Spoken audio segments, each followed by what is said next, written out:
President Xi Jinping is a strong leader who has a clear vision of where he wants to lead China, and in particular a vision of China's role in the world. I think President Xi has proved himself to be a highly effective leader, and one who has a very clear vision and a very clear sense of where he would like China to go, and also a pretty good understanding of the political and other mechanisms that he needs to use in order to achieve that vision. So I think he's definitely proved himself to be a very impressive and skilled leader. Without leadership, such a strong, firm leadership and visionary leadership, none of these things can be realized. So this is very important. He has not only gained the trust of his own people, but also really turned the a tide of opinion regarding many different things.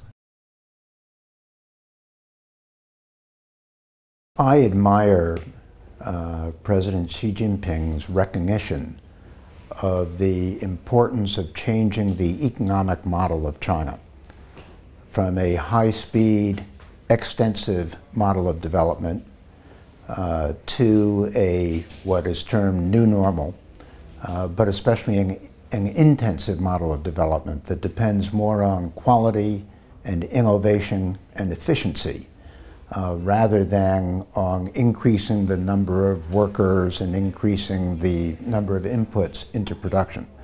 I think that's a very important transition if China is going to become a high-income country with a high-quality economy over time. We know from experience elsewhere there are many countries that have reached this point in their development.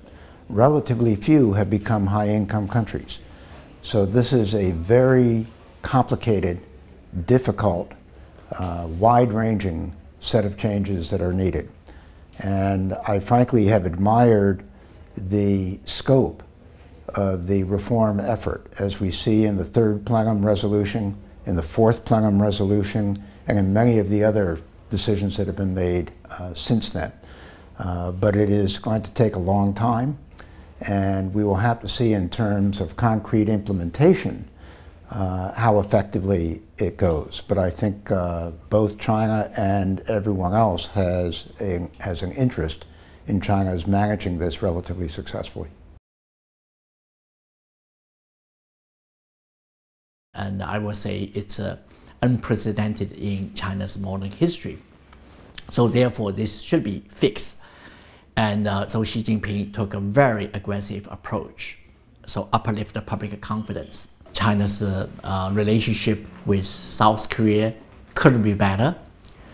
China certainly played the Russia card very well, and China's European relations differ from China-US relation in some important way. The most recent development with the AIIB, you can see that some of the Western countries certainly sign up to AIIB, which foreign observers think that it's really an embarrassment for US government to try to resist that change.